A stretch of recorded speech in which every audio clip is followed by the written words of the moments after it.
Hello മക്കളെ, അപ്പോൾ May 14-ാം തീയതി നമ്മുടെ +1 അഡ്മിഷനുമായി ബന്ധപ്പെട്ടുള്ള അലോട്ട്മെൻറ്റ് പ്രക്രിയ ആരംഭിക്കും. അപ്പോൾ എല്ലാവരും എക്സൈറ്റഡ് ആയിരിക്കും. മെയ് 14-ാം തീയതി മിക്കവാറും സൈറ്റൊക്കെ ഹാങ് ആവാനുള്ള സാധ്യതയുണ്ട്. പക്ഷേ നിങ്ങളെ ഓൾറെഡി എന്ത് ചെയ്തിട്ടുണ്ടാകും, ഫോമൊക്കെ ഫില്ല് ചെയ്ത് അക്ഷയയിലോ അല്ലെങ്കിൽ ഓൺലൈൻ സേവന കേന്ദ്രങ്ങളിലൊക്കെ കൊടുത്തിട്ടുണ്ടാകും. നിങ്ങൾ ആ കാര്യത്തിൽ യാതൊരു ടെൻഷനും വേണ്ട.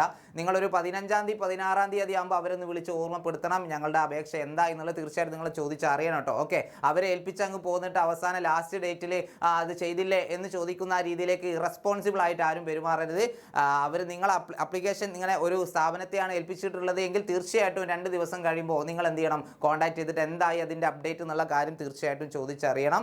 ചില സ്ഥലങ്ങളിലൊക്കെ സ്പോട്ടിൽ ഇരുന്ന് ചെയ്യുന്നുണ്ടാവും. അങ്ങനെയാണെങ്കിൽ ഓക്കെ, പെർഫെക്റ്റ് ആണ്. പക്ഷേ മിക്കവാറും സെൻറ്ററുകളിലൊക്കെ ആ ഒരു അപ്ലിക്കേഷൻ ഫോം വാങ്ങി വെക്കുകയായിരിക്കും ചെയ്യുക. അതുകൊണ്ട് അതിൻ്റെ ആ ഒരു അപ്ഡേഷൻ നിങ്ങൾ കൃത്യമായിട്ട് നടത്തിയിട്ടുണ്ടാവണം. ഓക്കെ, നമുക്ക് ഈ ഒരു പ്രക്രിയയ്ക്ക് അലോട്ട്മെൻറ്റ് പ്രോസസ്സിന് എന്തെല്ലാം കാര്യങ്ങളാണ് വേണ്ടതെന്നുള്ളതാണ് ഷെമീം സാർ ഈ ഒരു വീഡിയോയിലൂടെ പറഞ്ഞുതരാൻ വേണ്ടി പോകുന്നത്. മാക്സിമം ഫ്രണ്ട്സിന് എല്ലാവരും ഷെയർ ചെയ്ത് കൊടുത്തോളൂ. നമുക്ക് പ്രധാനമായിട്ടും 3 നമ്പറുകൾ ആവശ്യമാണ്.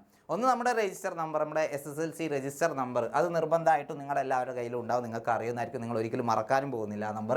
പിന്നെ ഒരു വാലിഡ് മൊബൈൽ നമ്പർ വേണം. അതായത് OTP ഒക്കെ വരുന്ന, വിളിച്ചാൽ കിട്ടുന്ന, അക്ഷയ സെൻറ്ററിൽ നിന്നോ നിങ്ങളെ വീട്ടിലേക്ക് വിളിക്കുമ്പോൾ വിളിച്ചാൽ കിട്ടുന്ന OTP വരുന്ന ഒരു വാലിഡ് ആയിട്ടുള്ള ഒരു മൊബൈൽ നമ്പർ നിങ്ങൾക്ക് വേണം. അതുപോലെ നിങ്ങളുടെ ആധാർ നമ്പറും. ഇത്രയും കാര്യങ്ങളാണ്. പിന്നെ ഡേറ്റ് ഓഫ് ബർത്തും വേണം കേട്ടോ, അത് നിങ്ങൾക്ക് അറിയാലോ. അപ്പോൾ ഈ കാൻഡിഡേറ്റ് ലോഗിൻ ക്രിയേറ്റ് ചെയ്യുമ്പോൾ നമ്മുടെ വെബ്സൈറ്റ് ആയിട്ടുള്ള www.hscap.kerala.gov.in എന്ന സൈറ്റിലൂടെ കാൻഡിഡേറ്റ് ലോഗിൻ ക്രിയേറ്റ് ചെയ്യുമ്പോൾ ആവശ്യമായിട്ടുള്ള നമ്പറുകളാണ് ഇതൊക്കെ. ഓക്കെ, നിങ്ങളൊരു അടിപൊളി പാസ്വേഡൊക്കെ ഇട്ടിട്ട് എന്ത് ചെയ്യുന്നു, ആ ഒരു കാൻഡിഡേറ്റ് ലോഗിൻ ക്രിയേറ്റ് ചെയ്യുന്നു. മിക്കവാറും അത് അക്ഷയ സെൻറ്റർ ആയിരിക്കും. നമുക്ക് സ്വന്തമായിട്ടും ചെയ്യാം. നിങ്ങൾക്ക് കോൺഫിഡൻ്റ് ആണെങ്കിൽ സ്വന്തമായിട്ടും ചെയ്യാം കേട്ടോ. ഓക്കെ, അപ്പോൾ എന്ത് ചെയ്യുന്നു, നമ്മൾ കാൻഡിഡേറ്റ് ലോഗിൻ ക്രിയേറ്റ് ചെയ്യുന്നു. പിന്നെ നമ്മുടെ SSLCയിലാണ് നിങ്ങൾ പഠിച്ചത്, കേരള സിലബസ് ആണ്, ഗ്രേഡിംഗ് സിസ്റ്റത്തിലൂടെയാണ് പഠിച്ചതെങ്കിൽ തീർച്ചയായിട്ടും നിങ്ങളുടെ മാർക്ക് ലിസ്റ്റ് ഓട്ടോമാറ്റിക്കായിട്ട് വരും.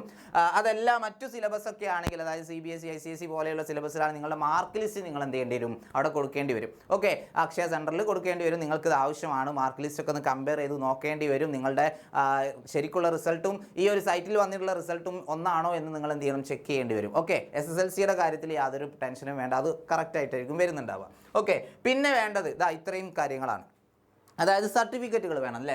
നമുക്ക് ഗ്രേസ് മാർക്കുമായി ബന്ധപ്പെട്ടിട്ട് നിങ്ങൾക്ക് ഗ്രേസ് മാർക്ക് അവാർഡ് ചെയ്യപ്പെട്ടിട്ടുണ്ടെങ്കിലും ഇല്ലെങ്കിലും നിങ്ങൾ എന്ത് ചെയ്യണം, ആ ഗ്രേസ് മാർക്കുമായി ബന്ധപ്പെട്ടിട്ടുള്ള സർട്ടിഫിക്കറ്റുകൾ നിർബന്ധമായിട്ടും അലോട്ട്മെൻറ്റ് ആ ഒരു സമയത്ത് ആവശ്യമാണ്. കാരണം നമ്മുടെ ഈ ഒരു അപ്ലിക്കേഷൻ സബ്മിറ്റ് ചെയ്യുന്നതിൻ്റെ ലാസ്റ്റ് സ്റ്റെപ്പിൽ നമ്മൾ എന്ത് ചെയ്യേണ്ടി വരും, ഓരോ സർട്ടിഫിക്കറ്റിൻ്റെയും നമ്പറും അത് ഇഷ്യൂ ചെയ്ത ഡേറ്റും ആരാണോ ഇഷ്യൂ ചെയ്ത് ഇഷ്യൂഡ് ബൈ ഈ ഒരു അതോറിറ്റിയുടെ പേരൊക്കെ നമ്മൾ എന്ത് ചെയ്യണം, ടൈപ്പ് ചെയ്ത് കൊടുക്കേണ്ടതുണ്ട്. അപ്പോൾ സർട്ടിഫിക്കറ്റ് നമ്പർ ടൈപ്പ് ചെയ്യണമെന്നുണ്ടെങ്കിൽ ആ സർട്ടിഫിക്കറ്റ് കിട്ടിയേ തീരും. അപ്പോൾ അത് ഗ്രേസ് മാർക്കിൻ്റെ സർട്ടിഫിക്കറ്റ് ആയാലും ബോണസ് പോയിൻ്റ് സർട്ടിഫിക്കറ്റ് ആണെങ്കിലും income, community, economically weaker section അതുപോലെയുള്ള സർട്ടിഫിക്കറ്റുകളൊക്കെ ആണെങ്കിലും എന്ത് വേണം, ആ സർട്ടിഫിക്കറ്റ് വേണം. നിങ്ങൾ അതിന് ടിക്ക് കൊടുത്തിട്ടുണ്ടെങ്കിൽ, നമ്മൾ അപ്ലിക്കേഷൻ ഫോം ഫില്ല് ചെയ്യുന്ന വീഡിയോ ഒക്കെ അടിപൊളിയായിട്ട് പറഞ്ഞു തന്നിട്ടുണ്ട്.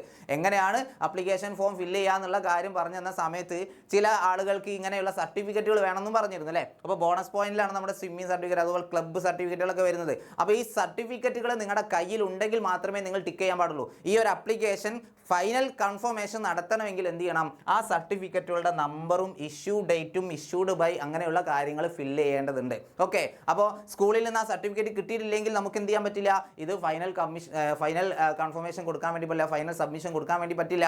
അപ്പോൾ എത്രയും പെട്ടെന്ന് തന്നെ നിങ്ങൾ എന്ത് ചെയ്യുക, ക്ലബ് സർട്ടിഫിക്കറ്റുകൾ 2 ക്ലബ് സർട്ടിഫിക്കറ്റ് നിങ്ങൾക്ക് സ്കൂളുകളിൽ നിന്ന് കിട്ടും, അത് ഉറപ്പാണ്. ആ 2 കിട്ടുള്ളൂ, അതിൽ കൂടുതൽ കിട്ടില്ല. അവിടെ പോയിട്ട് വാശി പിടിക്കാൻ നിൽക്കണ്ട. ടൈ ബ്രേക്കറിന് വളരെ ഇമ്പോർട്ടൻ്റ് ആണ് നമ്മുടെ ക്ലബ് സർട്ടിഫിക്കറ്റുകൾ. അപ്പോൾ ആ ക്ലബ് സർട്ടിഫിക്കറ്റ് നിങ്ങൾ എന്ത് ചെയ്യുക, സംഘടിപ്പിക്കുക.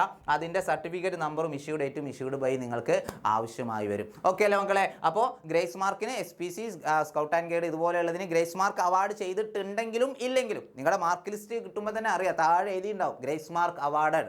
ഗ്രേസ് മാർക്ക് കൊടുത്തിട്ടുണ്ട്. ഇനി കൊടുത്തിട്ടുണ്ടെങ്കിലും ഇല്ലെങ്കിലും എന്ത് ചെയ്യണം, ഈ സർട്ടിഫിക്കറ്റുകൾ നിങ്ങൾ കയ്യിൽ വെച്ചോ. സ്പോർട്സ് കോട്ടയ്ക്ക് വേറെ പ്രത്യേകം തന്നെയാണ് കേട്ടോ. സ്പോർട്സ് കോട്ടയിൽ അഡ്മിഷൻ നേടുന്നവർക്ക് ഇതേപോലെ സർട്ടിഫിക്കറ്റുകളും ഇഷ്യൂഡ് ബൈ ഇഷ്യൂ ഡേറ്റ് അതൊക്കെ വേറെ വരുന്നുണ്ട്. സ്പോർട്സ് കോട്ടയുമായി ബന്ധപ്പെട്ടുള്ള വീഡിയോ വിശദമായിട്ട് വേറെ ചെയ്യാം കേട്ടോ. ഓക്കെ, പിന്നെ income certificate, community certificate, EWS ഇതൊക്കെ എന്താണ്, വളരെ അത്യാവശ്യമാണ്. അപ്പോൾ എല്ലാവരും എന്ത് ചെയ്യുക, ഈ വീഡിയോ മാക്സിമം ഫ്രണ്ട്സിന് ഷെയർ ചെയ്ത് കൊടുക്കുക. അപ്പോൾ ഇത്രയും കാര്യങ്ങളാണ് നമുക്ക് വേണ്ടത്. Register number, mobile number, Aadhaar number, അതുപോലെ മാർക്ക് ലിസ്റ്റ്, അത് കഴിഞ്ഞാൽ പിന്നെ നമ്മുടെ സർട്ടിഫിക്കറ്റുകൾ. ഓക്കെ അല്ലേ, സെറ്റ് അല്ലേ. അപ്പോൾ എല്ലാവരും ഇനി അടുത്തത് നിങ്ങൾക്ക് എന്തെങ്കിലും സംശയങ്ങളൊക്കെ ഉണ്ടെങ്കിൽ താഴെ കമൻറ്റ് ചെയ്യുക. അടുത്ത വീഡിയോ ആയിട്ട് വീണ്ടും കാണാം. അതുവരെ ബൈ ബൈ.